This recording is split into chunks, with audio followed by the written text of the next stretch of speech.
Katanya lagi kepada mereka, "Aku berkata kepadamu, sesungguhnya di antara orang yang hadir di sini ada yang tidak akan mati sebelum mereka melihat bahwa kerajaan Allah telah datang dengan kuasa." Yesus dimuliakan di atas gunung.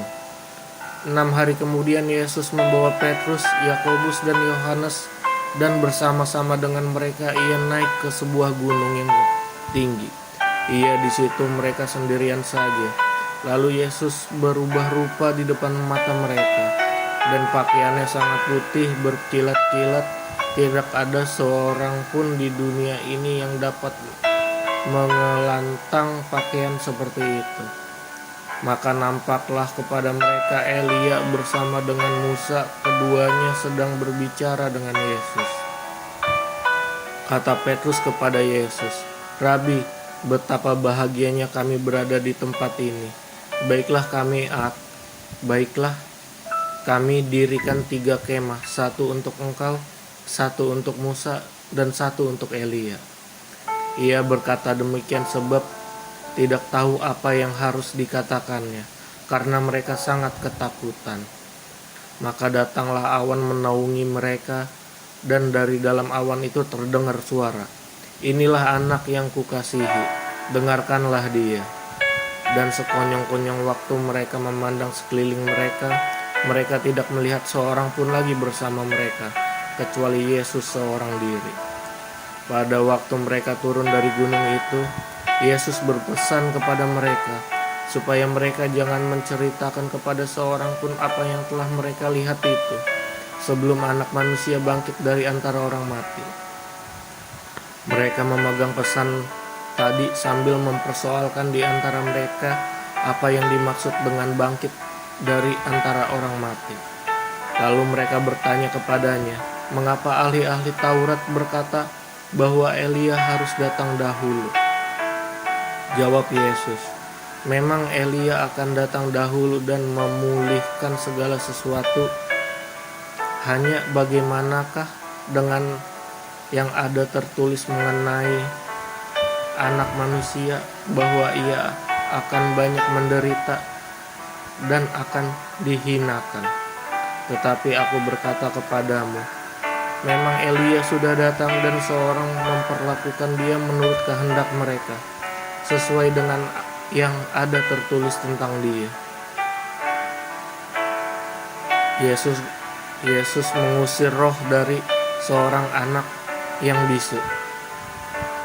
Ketika Yesus, Petrus, Yakobus, dan Yohanes kembali pada murid-murid lain, mereka melihat orang banyak mengerumuni murid-murid itu, dan beberapa ahli Taurat sedang mempersoalkan sesuatu dengan mereka.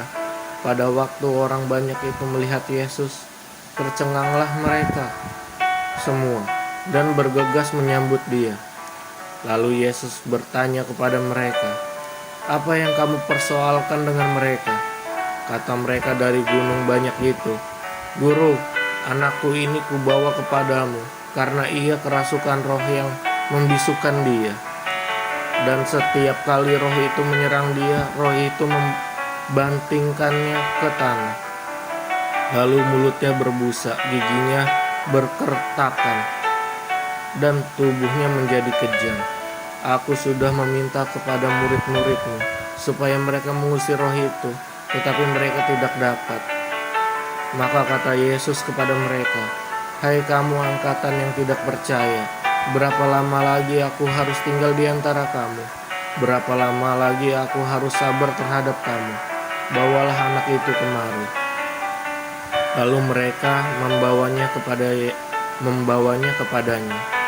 Waktu roh itu melihat Yesus, anak itu segera digoncang-goncangnya, dan anak itu terpelanting ke tanah dan terguling-guling, sedang mulutnya berbusa. Lalu Yesus bertanya kepada ayah anak itu, "Sudah berapa lama ia mengalami ini?" Jawabnya, "Sejak masih kecil. Dan seringkali roh itu menyeretnya ke dalam api ataupun ke dalam air untuk membinasakannya. Sebab itu, jika engkau dapat berbuat sesuatu, tolonglah kami dan kasihanilah kami." Jawab Yesus, katamu, jika engkau dapat, tidak ada yang mustahil bagi orang yang percaya. Segera ayah anak itu berteriak, aku percaya, tolonglah aku yang tidak percaya ini.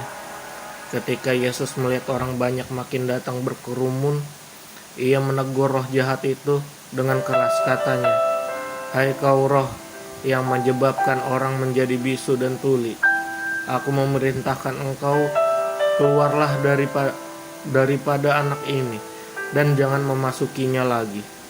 Lalu keluarlah roh itu sambil berteriak dan menggoncang-goncang anak itu dengan hebatnya. Anak itu kelihatan seperti orang mati, sehingga banyak orang yang berkata ia sudah mati. Tetapi Yesus memegang tangan anak itu, dan membangunkannya. Lalu ia bangkit sendiri.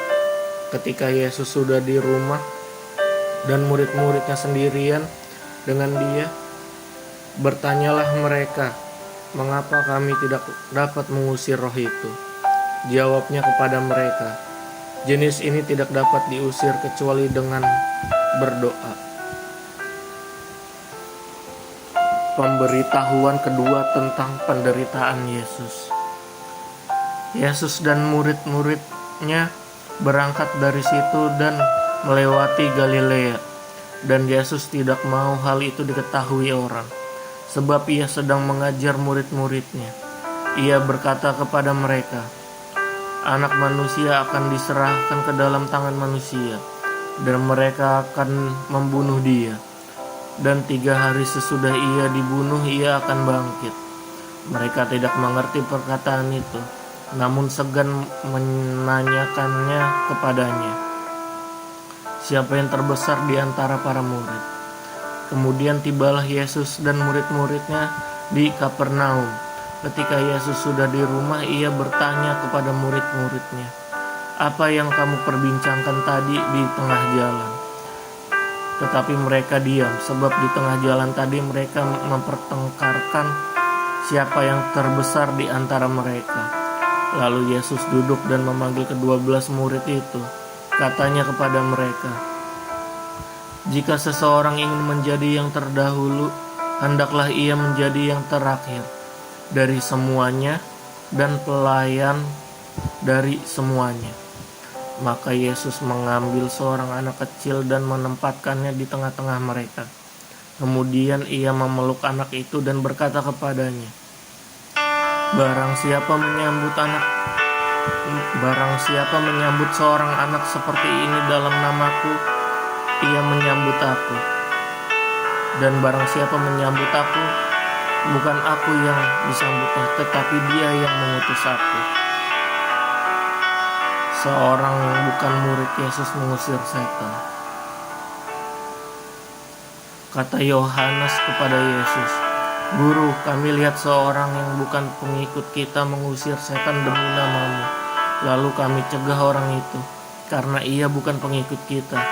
Tetapi kata Yesus, jangan kamu cegah dia, sebab tidak seorang pun yang telah mengadakan mukjizat demi namaku dapat seketika itu juga mengumpat aku. Barang siapa tidak melawan kita, ia ada di pihak kita. Aku berkata kepadamu, sesungguhnya barang siapa memberi kamu minum secangkir air oleh karena kamu adalah pengikut Kristus, ia tidak akan kehilangan upahnya.